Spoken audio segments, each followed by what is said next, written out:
Ahora sí, buenas noches para todos nuevamente. Para dar inicio a este seminario, quiero presentarles al expositor que impartirá la sesión de hoy. Su nombre es Miguel Ángel Ramos Henderson.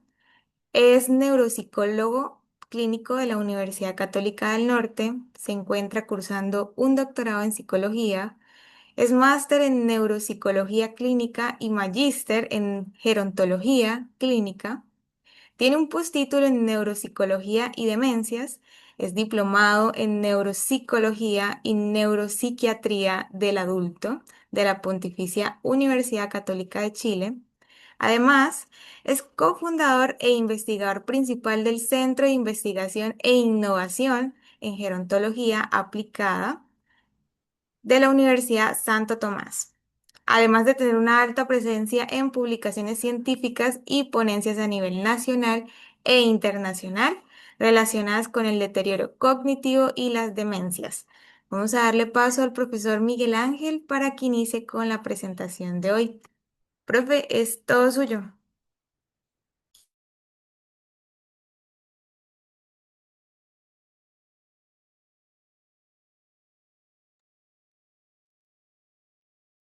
Ya puede abrir el micro. Ahí sí, se me había cerrado. Bueno, te decía que muchas gracias, Henry, por la presentación y también eh, agradecer a todos y a todas los que están presentes. Es un poco tarde, lo sé, pero gracias a pesar de eso por estar aquí para reflexionar sobre este tema que es bien interesante, porque básicamente todos los que hacemos evaluación neuropsicológica, principalmente vemos pacientes con lesión cerebral adquirida de distinto tipo y nuestros informes reportan una serie de alteraciones neuropsicológicas, así como también damos cuenta de aspectos que no están afectados por la lesión, pero en su mayoría buscamos alteraciones neuropsicológicas. Damos cuenta de alteraciones, perfiles de alteraciones, pero no todos lo hacemos de la misma manera. Lo cierto es que a nivel eh, global se ha levantado este problema de cómo es que definimos una alteración neuropsicológica. Para empezar, quiero proponerles un pequeño ejercicio. Bueno, primero sugerirles unas lecturas muy buenas. La Biblia de la Neuropsicología, la Biblia de la Evaluación Neuropsicológica de Muriel Leisak. Eh, este súper buen libro de Sara Montivil, colaboradores, que es un libro de evaluación neuropsicológica que no se menciona prácticamente ningún test en su contenido. Y eso me parece súper bueno, porque la evaluación neuropsicológica se apoya a los test, pero no es la aplicación de test en sí. Y es importante entender eso a cabalidad. Y al medio les sugiero este último artículo de la Academia Americana de Neuropsicología Clínica sobre un consenso respecto a una uniformidad respecto de la categorización de los rendimientos en los tests. Ponernos de acuerdo en cuál es la categoría asociada a qué percentil, que eso también es un aspecto importante, pero una partecita de la evaluación. Lo bueno es que ese artículo no solo trata de eso, trata también de la pregunta que hoy día nos hemos planteado en este seminario. Y sobre eso quiero profundizarle. Ahora, respecto al ejercicio que les planteaba, ojalá que estén conectados y atentos. Yo voy a leer el chat porque no pueden activar sus micrófonos, pero sí pueden escribir, eso entiendo. Bueno, aquí hay un dibujo del reloj. Analicemos. ¿Hay alguna alteración neuropsicológica? ¿Qué piensan ustedes? Les doy un minuto.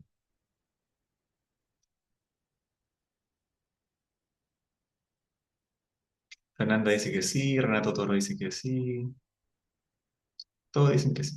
Sí hay. Ya. Alguien puso una foto. Ok.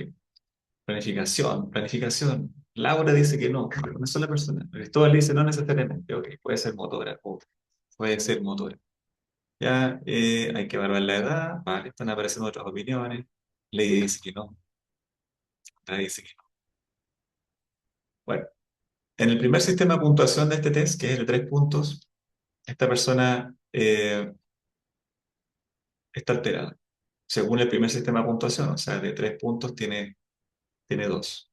alterado. Y el segundo sistema de puntuación, porque el test de reloj tiene muchísimos sistemas de puntuación, tiene un punto en el círculo, 3 puntos en el número y secuencia, y ubicación de manillas tiene 2 puntos. Aquí lo que el paciente tiene que hacer es hacer un círculo, imaginar que es un reloj, poner todos los números al reloj y ubicar las manillas en las 11:10, indicando las 11:10, la hora.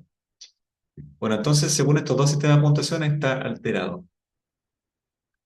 Es un varón de 60 años que proviene de un contexto rural, tiene 3 años de educación, pero sabe leer y escribir. Es autovalente, es muy activo y administra su propio negocio de ventas de huevo en el campo. No presenta síntomas y su familia lo define como el jefe del hogar y un proveedor muy responsable. En la interacción se observa alerta, lenguaje fluido, humor autímico con pensamiento de estructura, velocidad y contenido conservado. No se observan alteraciones deformantes ni reductivas del lenguaje. Su nieta, estudiante de psicología, le aplicó el test de reloj para una tarea. Vale. ¿Hay alguna alteración neuropsicológica aquí, ahora con los antecedentes?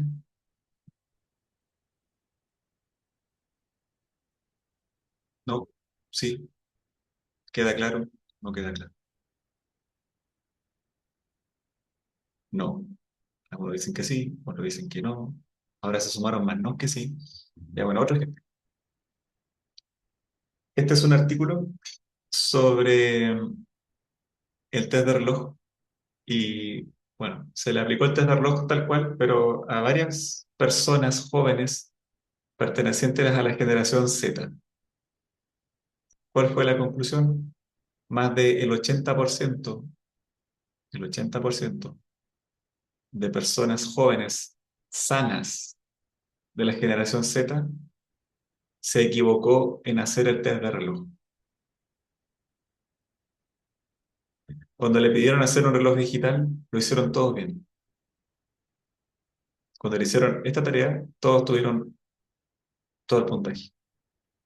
Pero cuando le hicieron esta tarea, el 80% de los Z hizo mal el reloj. ¿Hay alguna alteración neuropsicológica? ¿Depende del test el definir que hay una alteración neuropsicológica? No. Entonces, si hay una idea importante en este seminario, es que el test no es diagnóstico, porque los tests fallan por un sinnúmero de razones, incluyendo generacionales. Por ejemplo, este es un test que tiene sesgo generacional. No se lo podemos aplicar a personas jóvenes porque un alto porcentaje de personas jóvenes lo falla. Bien. Y en el caso anterior, claro, no había ningún síntoma, ningún signo, una persona autovalente, simplemente la nieta le aplicó el test de reloj a su abuelo para una tarea de psicología y resulta que el reloj estaba más o menos feo, pero no tenía ningún síntoma, ni tiene problemas funcionales, ni se desenvuelve mal, ni tiene queja subjetiva. Y, y también considerar que la persona tiene 3 años de educación y que en personas de ese nivel educativo el test de reloj generalmente arroja muchos falsos positivos, porque es un test que tiene mucho sesgo educativo. Así que no hay alteración neuropsicológica. El test no define la alteración neuropsicológica. Ese es el mensaje más importante. Pero vamos a agregar más cosas. Aparentemente por tradición psicométrica, por esta herencia que nos llegó a nosotros de la psicometría, las escalas Bechdel, los puntajes, los tests, y cómo de ahí se solapó con la neuropsicología, se tiende a confundir puntaje con juicio clínico. Y no son lo mismo, son dos cosas completamente distintas. Y también se exceden los límites. No es extraño escuchar personas o colegas que dicen puntaje bajo en tal test tiene Alzheimer. O sea que del rendimiento en un test pasamos a un diagnóstico confirmatorio de tipo neuropatológico, más bien histopatológico. Y ese salto es sumamente largo e imposible, porque pasaste por encima de la neuropatología, de la neurología clínica, de la neuropsicología clínica, de un montón de confirmaciones previas y de un puntaje en un test que ya sabemos que falla hasta por generación, que falla por edad, que falla por contexto, que falla por escolaridad, que falla por ansiedad, que falla por sueño, que falla por un sinnúmero de otras razones distintas de un problema neuropsicológico real. Saltaste de ahí hasta un diagnóstico de esa magnitud. Entonces, cuidado con eso. Los puntajes bajos no son alteraciones neuropsicológicas. Nuevamente voy a mostrar este par de diapos que muestro en todos los seminarios y en todas mis clases, discriminando el tamizaje cognitivo del testeo cognitivo y de la evaluación neuropsicológica. Bien, el tamizaje lo aplica cualquier persona, no permite diagnóstico, es fácil de aplicar, es solamente un puntaje sin contexto. El testeo cognitivo son test más específicos para dominios específicos, siendo esto inviable porque ningún test mide un solo dominio cognitivo, siempre es una mezcla de dominios cognitivos que permiten que la persona haga la tarea, pero que están al menos ajustadas por edad y educación. Aún así, sigue siendo descontextualizado. O sea, el ejemplo que vimos recién no consideraba ni la edad de los participantes y no consideraba que el contexto de la evaluación o la aplicación del test era una tarea para la dieta. En cambio, la evaluación neuropsicológica no tiene que ver ni con la aplicación de test, ni con su corrección de puntajes, tiene que ver con el ejercicio reflexivo de un clínico experto en neuropsicología. Hago la analogía con el fonendoscopio. Ustedes saben que es ese aparato que los médicos utilizan para conectarlo en el pecho y evaluar cómo está tu corazón. Cualquiera de los que está aquí presente puede tomar un fonendoscopio, ponérselo en el pecho a un colega y aplicar el instrumento. Y van a sentir el pulso cardíaco, si el pulmón está obstruido, a lo más. Pero no van a ser capaces de identificar una cardiopatía. ¿Por qué? Porque no son cardiólogos. Aquí pasa lo mismo. La evaluación neuropsicológica es para los neuropsicólogos clínicos. Por lo tanto, cualquiera puede aplicar un test con un mínimo de entrenamiento. Cualquiera puede corregir el puntaje con un mínimo de entrenamiento, pero no pueden hacer diagnóstico neuropsicológico porque no pueden ver lo que un clínico entrenado sí puede ver. Entonces, ya voy arrojando pistas de lo que es una alteración neuropsicológica. Y para darle firmeza a esto, a esta definición, pues me voy a basar en el documento de consenso de la Academia Americana de Neuropsicología Clínica sobre este tema, que discutió tres puntos específicos. Dice, no existe un sistema universalmente aceptado para etiquetar cualitativamente los puntajes de las pruebas cognitivas. Ese era su problema central. Pero también se abocaron a este problema, que el término alteración se utiliza con ambigüedad. La falta de uniformidad genera confusión, informes clínicos y forenses, y también genera problemas en la formación profesional y en el uso judicial de la información que nosotros generamos con nuestros informes. Entonces, este proceso de consenso abarcó el tema del etiquetamiento, de los rendimientos en los tests y también se abocó al tema de la definición y aplicación del concepto alteración. Les adelanto que las etiquetas deben describir el lugar del puntaje en la distribución. No implica esto alteración clínica, es decir, un paciente puede ubicarse en el percentil 15 o en el percentil 99 o en el percentil 5 y esto va a ser, por ejemplo, percentil 5 alteración grave. Pero ese concepto, alteración, esa etiqueta, alteración grave, hace referencia única y exclusivamente al puntaje. No es un juicio clínico. ¿Se entiende la diferencia? Te doy un ejemplo dramático. Hay colegas que evalúan TDA en adultos y si el paciente se desvía en el rendimiento de los tests, dos desviación estándar, confirman que el paciente tiene déficit atencional. Y si no se desvían y tienen rendimientos normales, descartan que el paciente tenga déficit atencional. Esa es una aberración igual a la que expliqué con el caso de Alzheimer al principio de esta presentación. El puntaje no define diagnóstico, no tiene certeza, es imposible. Por lo tanto, las categorías van al puntaje, pero el puntaje no es diagnóstico. Bien, entonces, ¿qué es una alteración neuropsicológica? Alteración anormal de una capacidad neurocognitiva o varias, neuroconductual o neurocognitiva, eso quise decir. Puede deberse a la pérdida de habilidades previamente adquiridas o a un desarrollo atípico. Puede ser transitoria o permanente y su impacto funcional puede ser variable. ¿Ok? Debe haber entonces una evaluación de si es transitorio o permanente y su impacto funcional. ¿Ya? Le da pie al tema del neurodesarrollo, por ejemplo, el famoso déficit atencional. o los problemas que se generaron en el desarrollo temprano, también caen dentro de esta posibilidad etiológica de generar alteraciones neuropsicológicas. En ningún caso dice que el puntaje es el diagnóstico. Esta formulación se aleja de etiquetar únicamente en base a puntaje, ya lo dije. La neurocognición y la neuroconducta pueden verse alteradas por lesiones cerebrales adquiridas, traumatismo craneoencefálico, accidentes cerebrovasculares, meningitis, enfermedades neurodegenerativas, etcétera, y trastornos de neurodegeneración. Entonces, la alteración no siempre implica un puntaje bajo, sino un cambio cualitativo o funcional en la capacidad. Muchas veces tenemos pacientes con síntomas, pacientes que dicen que les falla su memoria o que son un desastre desde el punto de vista de organización. Esto también lo corroboran las fuentes colaterales. Su familia también afirma lo mismo. Y nosotros aplicamos test y lamentablemente nuestros test no revelan que exista alteración. Bien. ¿Eso descarta que haya una alteración neuropsicológica? No, no lo descarta. Porque lo que manda al final es la consistencia de la información. Porque finalmente los diagnósticos de alteración neuropsicológica son derivados del juicio clínico. Por lo tanto, lo que nosotros vamos a hacer es un cruce entre los síntomas, es decir, lo que el paciente dice, lo que dice su familia o las fuentes colaterales, lo que nosotros observamos, la semiología, los errores que el paciente comete y los tests.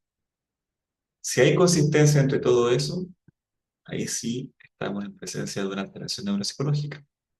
Cabe señalar que muchas veces esto pasa porque los tests no logran abarcar, o más bien, no puntúan todos los procesos cognitivos involucrados en la tarea. Pensemos en el test de reloj que acabamos de ver.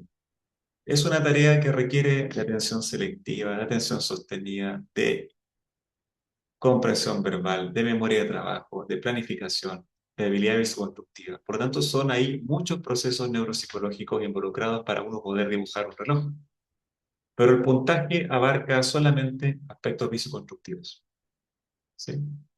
No todos los demás aspectos cognitivos. Por lo tanto, las alteraciones pueden estarse manifestando semiológicamente y no psicométricamente.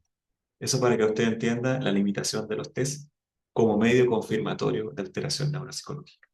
Eso nos lleva a pensar de que tenemos que elegir otros procesos otros test, otros procedimientos de evaluación para confirmar eso que estamos observando, esas alteraciones, esa semiología, esos elementos cualitativos que muchas veces los test no son capaces de pesquisar. Puede ser transitorio o puede ser fijo, o sea, puede ser crónico o puede ser parte de una secuela que luego en el tiempo se va a ir revirtiendo. Eso también puede pasar. ¿Y qué es lo importante? Evitar asumir que toda alteración es permanente. No todas las alteraciones neuropsicológicas son permanentes. Por lo tanto, el concepto evolución es importante. Es importante para juzgar una alteración neuropsicológica el momento en el que tomamos al paciente. Si es reciente la lesión, si está hospitalizado o si es una fase crónica, eso también es importante para la interpretación respecto de si eso no es una alteración neuropsicológica. Y si esa alteración neuropsicológica tiene o no relación con esta lesión, con este antecedente. El impacto funcional es variable. O sea, puede no haber siquiera un impacto funcional visible e importante, pero si es una evaluación fina pueden aparecer algunos errores o puntajes descendidos o síntomas que el paciente reporta. Pero no se olviden que, que el cerebro se reorganiza tras una lesión y en algunos casos se consiguen compensaciones que permiten funcionar a las personas. Por lo tanto, también debemos estar atentos a las compensaciones que el paciente utiliza para sobrellevar estos déficits o estas quejas cognitivas o estas alteraciones que pueden ser sutiles. ¿Ya? Por tanto, el diagnóstico no debe depender solo de los test, la evaluación funcional es esencial. Cómo estas alteraciones neuropsicológicas se manifiestan en la realidad, porque ahí sí toman sentido. Es decir, que las alteraciones deben manifestarse en el cotidiano. En el entendido que los test pueden fallar por un sinnúmero de razones. El consenso de la Asociación de la Sociedad Americana de Neuropsicología Clínica enfatiza entonces que la alteración es un constructo clínico que se determina por, además del grado de desvío en el rendimiento de los test, la presencia de limitaciones funcionales y factores que expliquen estos resultados. Los tests pueden variar según estado emocional, fatiga, medicación, motivación, factores socioculturales como los que vimos en el ejemplo, y también, por supuesto, y muy importante, por lesiones o alteraciones funcionales del sistema nervioso. ¿No? Por lo tanto, la definición de alteración neuropsicológica debe ser siempre contextualizada, analizando todos estos elementos como posibles causas de alteración, o al menos factores de confusión. Factores clínicos a considerar en la interpretación de las alteraciones. Contextualizar los resultados. Los sujetos pueden presentar variabilidad intraindividual.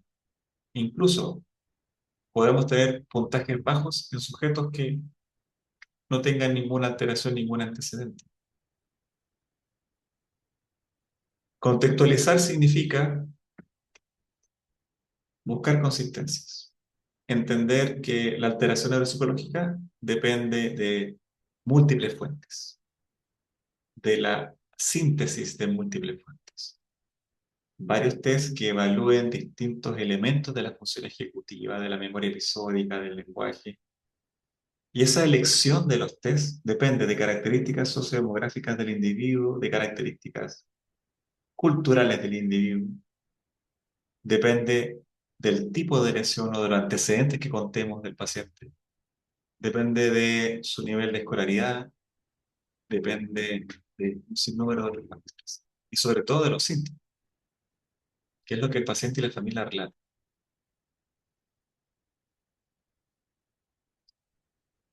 La evaluación neuropsicológica tiene distintos momentos. Antes de reunirse con el paciente, uno revisa anamnesis, epikrisis, exámenes. Y eso ya nos va dando una idea del perfil de este paciente.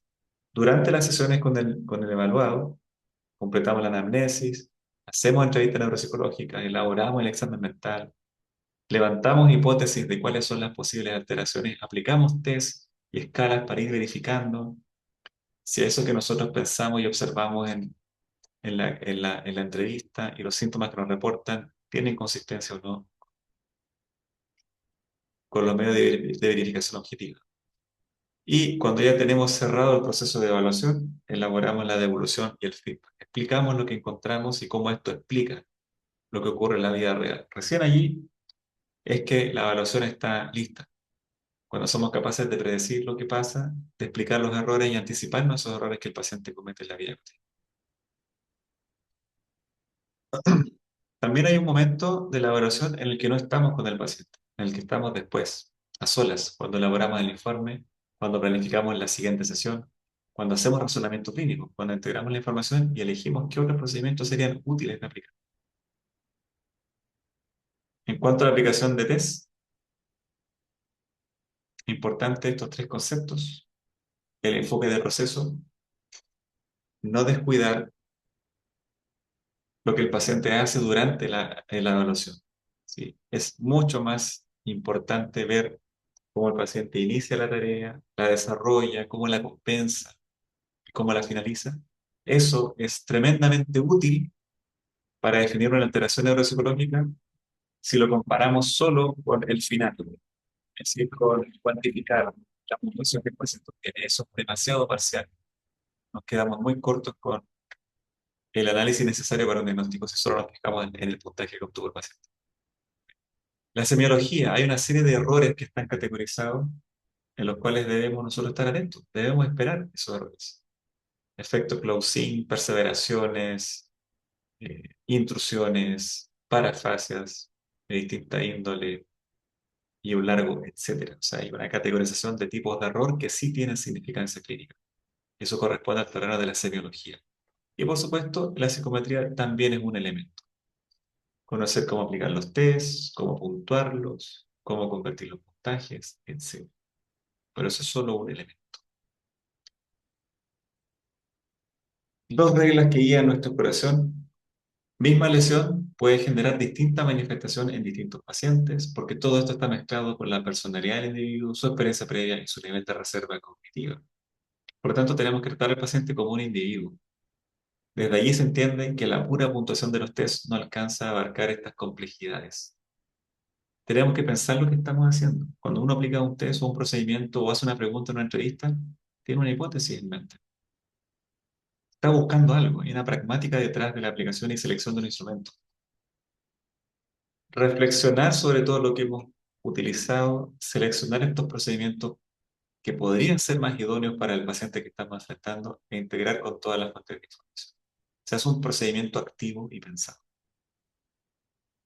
Para interpretar correctamente los datos del examen o de la evaluación, debe considerarse el contexto cultural, ¿cierto? Setting, si es forense, si es clínico. En algunos casos, los pacientes tienen deshabilidad social, o sea, les conviene salir mal evaluados porque obtienen algún beneficio, o al revés, les conviene salir bien evaluados porque otros se van a beneficiar de ellos. Entonces, a veces tenemos que estar atentos a las condiciones de evaluación.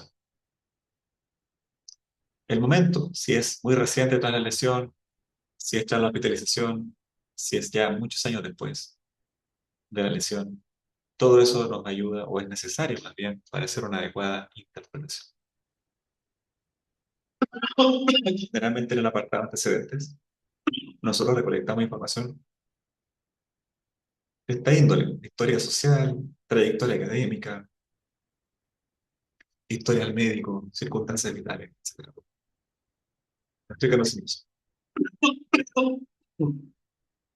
Hay algunos errores, y con eso termino, para escuchar sus preguntas. Algunos errores comunes en el proceso de interpretación, que es cuando nosotros establecemos o no si hay alteraciones y cuáles son estas alteraciones. En algunos casos se sobregeneraliza. Por ejemplo, si tiene problemas de memoria, es Alzheimer. Eso es un salto cuántico imposible. Bien, fallas en demostrar rendimientos bajos, falsos negativos, ¿cierto? El paciente tiene un montón de síntomas, tiene familiares que confirman los síntomas, estos síntomas generan impacto funcional, el paciente falla en su actividad laboral, pero elegimos mal los test y estos test que elegimos no reportan ninguna alteración y nosotros le damos más peso al puntaje de los test y omitimos toda esa otra información, incluso desacreditamos lo que el paciente dice y decimos, no, usted no tiene nada. Sesgo de confirmación, ¿cierto? Mi hermano dice que tengo TDA porque hablo mucho, interrumpo y no me sé regular. Test cognitivos muestran bajo rendimiento en test de impresión de dígitos, distractibilidad alta, en la subdimensión del WISC. La evaluación neuropsicológica confirma la presencia de TDA y se omitió toda la información relacionada con que no hay antecedentes del pasado que sugieran que hay déficit atencional, recordando que el déficit atencional es un problema del neurodesarrollo, por lo tanto los síntomas deben estar desde momentos tempranos del desarrollo. También el hecho que consumía cocaína actualmente, es una exageración, pero es para graficar cómo opera el sesgo de confirmación. El sesgo de confirmación opera eligiendo información y omitiendo otra que es importante. ¿Ok? Ocurren errores de diagnóstico. Uso indebido de datos importantes sobre o subinterpretación. Por ejemplo, aquí tenemos los antecedentes del paciente, pero acá tenemos una interpretación errónea. Se observa un rendimiento apráxico y pérdida de la tridimensionalidad. Esto confirma un perfil compatible con atrofia cortical posterior o demencia por cuerpo cerebral. Aquí, digamos que esta información aportada por un test constructivo se malinterpretó, o más bien se sobreinterpretó. ¿Sí? Y se desconsideró además todos estos elementos que explican mejor este posible déficit. Bueno, eso es lo que yo quería comentarles hoy respecto de qué es una alteración neuropsicológica. Espero sus consultas, quedo atento a sus comentarios. Muchas gracias por su atención. Vale, chicos. Bueno, primero, profe, muchas gracias por tomarse el tiempo con nosotros en esta pequeña sesión. Vamos a entrar a una ronda de preguntas. Chicos, Si quieren intervenir, hacer la pregunta directamente al docente, pueden levantar la manito y se les otorga la apertura de micrófono para que hagan la consulta. Mientras vamos a ir leyendo acá en el chat. Acá veo que Ivonne Marín pregunta, ¿cómo evitar el sesgo de confirmación en la práctica clínica? Wow, qué buena pregunta. Espérate, ahora sí. Bueno, el sesgo de confirmación, creo que lo primero es tener una relación totalmente desidealizada con los test. Conocer las limitaciones de, de los test nos ayuda a entender que son herramientas de complemento. Recordar que nuestra tarea cuando hacemos evaluación neuropsicológica es sumamente compleja, porque si caemos en el autoengaño de que es una cuestión fácil, sencilla, automatizada y dependiente de los test, el sesgo de confirmación está a la orden del día. Ser muy fácil que cometamos el error por sesgo de confirmación. La recomendación es tomarse el tiempo necesario, ¿ya?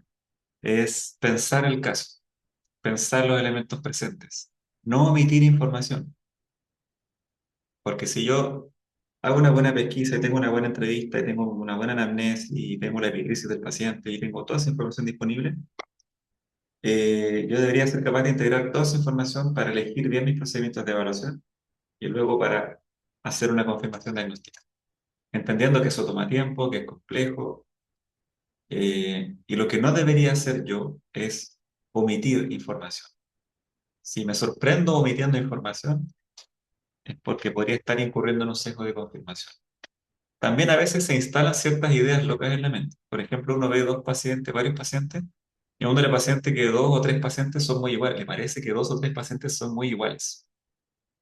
Entonces uno va y dice, ah, tiene lo mismo que el otro. Y ahí hay que poner un poco de fe, ¿no? No caer en esa tentación que tiene el cerebro, ¿no? Como de identificar patrones e igualar todo. No se olviden que las personas tienen matices, están, digamos, rodeados de un sinnúmero de factores moderadores de lo que nosotros estudiamos, son los procesos neuropsicológicos, entendiendo esto como aspectos cognitivos, emocionales, conductuales, y sobre todo tras una lesión cerebral. Entonces, eh, no es fácil. Si estamos creyendo que es fácil y automático, probablemente podamos equivocar. Bien. ¿Cuáles son las principales psicometrías utilizadas en neuropsicología? Psicometrías. Bueno, imagino que se refiere como a requerimientos psicométricos. Requerimientos psicométricos o psicometrías. Ya. Bueno, dependiendo de algunos autores los categorizan por función, aunque eso también tienen que tenerlo, analizarlo con mucha precaución. Por ejemplo, Muriel Leiser, en sus capítulos del libro, organiza los tests que se utilizan en neuropsicología por función, ¿ya? Y aunque los organice por función, nunca deben olvidar que es imposible aislar un proceso neuropsicológico que sea evaluado por un test. Porque cuando aplicamos un test, hay un sinnúmero de procesos neuropsicológicos que están en simultáneo, permitiéndonos desarrollar la tarea que se nos está proponiendo. Y que la persona puede fallar en cualquiera de esos procesos al momento de ejecutar el test, ¿vale? Entonces eso es muy importante. No hay test puros, no hay test que evalúen una sola función. La puntuación del test apunta a uno o un par de procesos, pero hay un montón de otros procesos que son necesarios y que también se están evaluando, los podemos ver, podemos analizarlos semiológicamente, podemos identificar errores que son muy característicos. Por ejemplo, en una tarea de memoria podemos ver errores ejecutivos, o errores atencionales, o inclusive errores de lenguaje. Por ejemplo, en el test Grover y Bush, que si tú le pides al paciente que mire las láminas para memorizarlas, el requisito es que las nombre. Y el paciente dice, ah, eso, ¿cómo se llama esa planta? Esa que tiene espina. Bueno, ahí el paciente al cual se le está aplicando un test de memoria está teniendo un problema de lenguaje, está teniendo una anomia que le impide denominar el estímulo que necesita memorizar. Por lo tanto, a lo mejor va a tener un puntaje bajo en el test de memoria, lo cual no significa que tenga un problema de memoria, porque lo que hay que desentrañar ahí es por qué falló la prueba. Y falló la prueba por un problema primario de denominación, y eso es un problema de lenguaje. ¿Se dan cuenta? Entonces, por más que se organicen los tests o las psicometrías, como dice la colega, para evaluar funciones, es imposible que un test evalúe una función. ¿Ya? Ahora, respecto a requisitos psicométricos, bueno, los test tienen validez, hay distintos tipos de valideces, validez de constructo, es decir, que provenga de un modelo teórico, que tenga respaldo teórico, esa variable que mide que tenga un respaldo teórico, que exista una definición conceptual, que tenga validez convergente, es decir, que si yo aplico otro test que mide lo mismo, los pacientes rinden de manera similar en ambos tests porque se supone que mide lo mismo. ¿Ya? Y así un sinnúmero de otras valideces que se pueden solicitar o pedir a los tests. También está el tema de la estandarización. Los tests, para cumplir con los requisitos psicométricos, se aplican de la misma manera, con la misma consigna, y se puntúan según las mismas instrucciones que están generalmente contenidas en un manual. ¿Ya? Y eso contribuye con la estandarización. Porque si nosotros modificamos la forma de aplicación o de corrección del test, estamos transgrediendo la estandarización del test. Podemos atentar contra la validez. ¿Vale? Pero hay otros elementos muy interesantes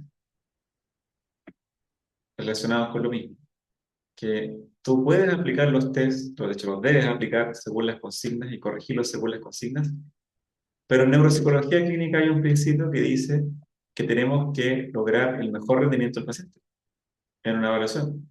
Eso significa que podemos agregarle modificaciones antes.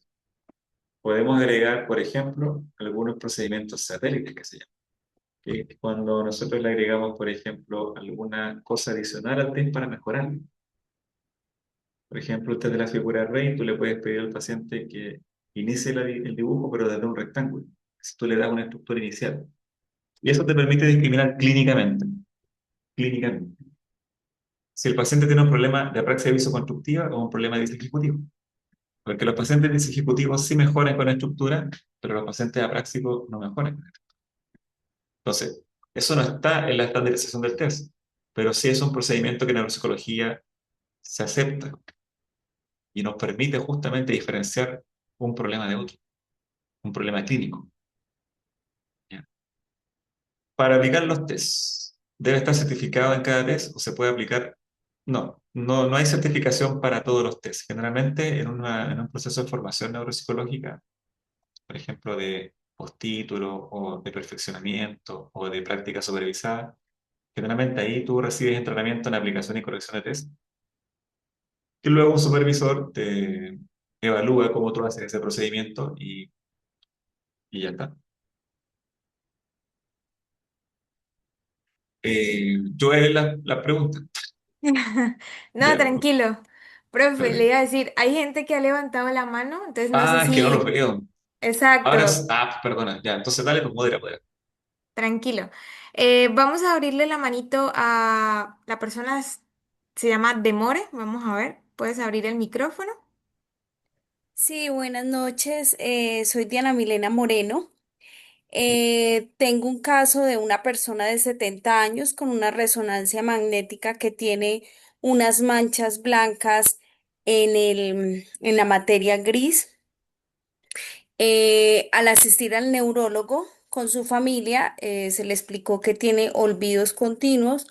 En las funciones ejecutivas tiene algunas alteraciones. El neurólogo la envió a neuropsicología, pero primero pasó a la EPS porque esta cita con neurología fue privada, pasó a la EPS y en la EPS la atendió el médico familiar. El médico familiar en su historia clínica eh, coloca que tiene ya una demencia. En ese sentido, eh, quisiera saber si el médico familiar sobrepasó el diagnóstico al decir que tenía una demencia, aún sabiendo que el neurólogo solamente le puso un trastorno cognitivo. No se le han Mm, aplicado los test, entonces ahí podría existir que se alteraron esos conceptos y de una vez se le dio un diagnóstico. ¿Y qué implicaciones tiene eso en su historia clínica? vale. Bueno, súper buena pregunta. En el contexto de enfermedades neurodegenerativas y demencias, deterioros cognitivos, la evaluación neuropsicológica tiene un tremendo valor porque es confirmatoria. O sea, yo no puedo confirmar demencia sin una evaluación neuropsicológica, básicamente. Eh, Porque es el neuropsicólogo clínico el que tiene que evaluar el deterioro cognitivo y el que tiene que evaluar si es que hay un impacto funcional de ese deterioro cognitivo. Y ahí tú tienes los dos elementos principales, que es el deterioro cognitivo y funcional. Si ese deterioro funcional afecta aspectos instrumentales de la actividad de la vida diaria, eso sería una demencia leve en caso de que, a pesar de existir deterioro instrumental, se conservan las actividades básicas de la vida diaria. Entonces, eso tú no lo haces con una resonancia magnética ni con una entrevista. Tienes que aplicar procedimientos más profundos, más complejos, que es que hacemos nosotros, ¿no? Entonces, claramente a esa confirmación diagnóstica le faltan elementos esenciales para su confirmación, en este caso una evaluación neuropsicológica, ¿ya? Cabe señalar que tenemos pacientes con diagnóstico de demencia leve que en su resonancia magnética no tienen nada. Y al revés, tenemos pacientes que tienen mucho daño a nivel cerebral y no tienen deterioro cognitivo ni funcional, ¿vale? Por lo tanto, una resonancia no te permite confirmar demencia. ¿Por qué pasa eso? Por factores moderadores, como la reserva cognitiva. Por ejemplo, un paciente con poca escolaridad, basta que tenga muy poquito daño, que a veces no es visible en la resonancia, pero dado que tiene poca reserva cognitiva, igual genera mucha sintomatología y mucho deterioro visible, objetivo. Y al revés, hay pacientes que tienen muy buena reserva cognitiva, que tienen bastantes lesiones en el cerebro, vasculares o atrofias, pero cuando se evalúan no presentan ningún deterioro objetivo, ni semiología, ni un impacto funcional significativo. Ahí estaríamos hablando de pacientes preclínicos, un deterioro preclínico. ¿Y por qué se da eso? Bueno, porque la reserva cognitiva de esos pacientes puede ser más alta y eso puede impedir que ese daño que tiene en el cerebro, que es visible en la resonancia, se exprese clínicamente. Entonces, claramente a ese caso le faltan elementos, le falta una evaluación neuropsicológica. ¿Ya? Ahora, esas manchas blancas que aparecieron en su resonancia pueden ser millones de cosas. Lo primero que pensé es en daño vascular, en microangiopatía, eh, ¿sí? Pero es un terreno de la neuroradiología y de la neurología clínica. Esas preguntas las responde el neurólogo y el radiólogo. ¿Sí? ¿Cuál es la alteración estructural que se ve en la neuroimagen? ¿Bien? Aunque observen ese deterioro, o sea, esa alteración estructural en el cerebro, eso no es nada si es que no están los síntomas, ni la alteración neuropsicológica, ni el deterioro funcional, porque eso yo lo necesito para confirmar si es demencia. Bien, Vale. gracias. Ujú. Profe, vamos a responder una última manito levantada. Vamos a con Ya, Benjamín. ya. Hola, buenas. Hola. Ya, mira. Mi nombre es Benjamín. Tenía una consulta. Estoy estudiando psicología y ya último año. Quería una consulta respecto al diagnóstico de alteraciones del pensamiento más que vas al TOC, por ejemplo. ¿Cómo Mm, sería el proceso de diagnóstico? Ya que, por ejemplo, tengo entendido tengo entendido y he estudiado que las personas con trastorno del espectro autista o condición del espectro autista pueden tener rasgos que pueden ser similares a la obsesiva en algunos claro. aspectos, sobre todo dependiendo de la hiperfijación y temas parecidos. Así que quería saber como un rasgo que podría diferenciar o una característica clave que puede diferenciar estos dos factores. Vale. Bueno, es una Es una pregunta que responde el psiquiatra. El psiquiatra evalúa, en este caso, el trastorno obsesivo compulsivo, que, cuyos síntomas pueden aparecer como parte de un trastorno del espectro autista o aparecer en solitario sin elementos de un trastorno del espectro autista, en cuyo caso sí parecería más un trastorno obsesivo compulsivo. Si tenemos los elementos centrales del diagnóstico de trastorno del espectro autista, eso sería mandatorio para decir que está el trastorno del espectro autista acompañado de síntomas obsesivos compulsivos. Entonces, es un diagnóstico diferencial que es más bien de orden psiquiátrico, ¿sí? De orden psiquiátrico. Entonces, es básicamente fijarse en las diferencias y en lo que está presente.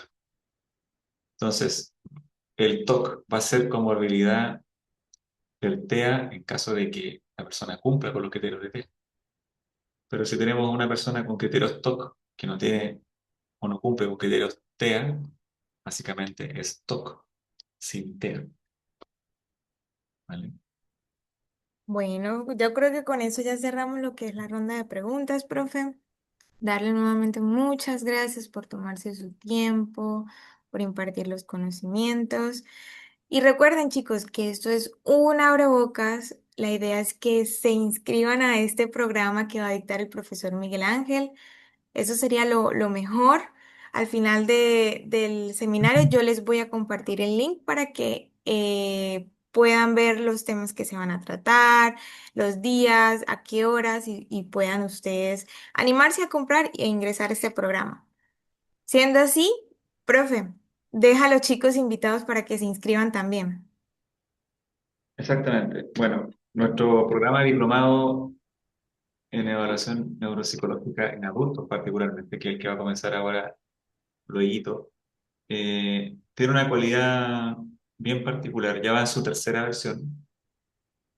Toda la plana docente son neuropsicólogos clínicos, salvo el doctor Marco Tomic, que él habla sobre las bases neurocientíficas, neuroanatómicas, que utilizamos los neuropsicólogos para ciertos procesos de interpretación. Él es el único que no es neuropsicólogo, pero todos los demás son neuropsicólogos. ¿Ya? Pero bueno, Marco es un neurocientífico muy connotado, tiene muchísimas publicaciones y que le aporta muchísimo al diplomado. Pero al ser un diplomado de énfasis clínico, claro, toda la planta docente cuenta con su magíster, con programas de mucho prestigio, algunos han estudiado en Inglaterra, otros en España, en fin, en Estados Unidos. Y a todos ellos les pido que en sus clases hablen de modelos neuropsicológicos, que hablen desde su experiencia clínica y que expongan casos clínicos. Por lo tanto, si bien es un diplomado muy fuerte teóricamente, sí van a tener la oportunidad de ver muchos casos clínicos que sus profesores van a exponer. ¿Ya? Y eso también es una característica que siempre se rescata favorablemente, se evalúa favorablemente. El programa todos los años ha salido muy bien evaluado. Bien, por lo tanto, hemos mantenido nuestra planta docente, porque dada la evaluación que se ha generado a esos profesores, pues como dice la jerga futbolística, equipo que gana repite. Así que eso es lo que hemos hecho. Hemos mantenido profesores, ¿ya? Así que quedan cordialmente invitados. Si usted quiere una formación teórica sólida en neuropsicología clínica del adulto, con experiencia clínica, eh, este diplomado es para usted, sin duda. Así que quedan invitados. Ahora creo que vamos a sortear una beca. Sí, sí. Bueno, nosotros vamos a pasar a la dinámica del sorteo. Profe, yo, si quiere nos acompaña o si está ocupadito, pues no hay problema. Mm. Mira, aquí en Pues, Chile son las 10:30 y no tengo más que hacer que ir a acostarme, así que quiero ver quién se gana la beca para felicitarlo y ya me voy a acostar. bueno, está bien. Vamos a pausar la grabación, vamos a comenzar con la dinámica.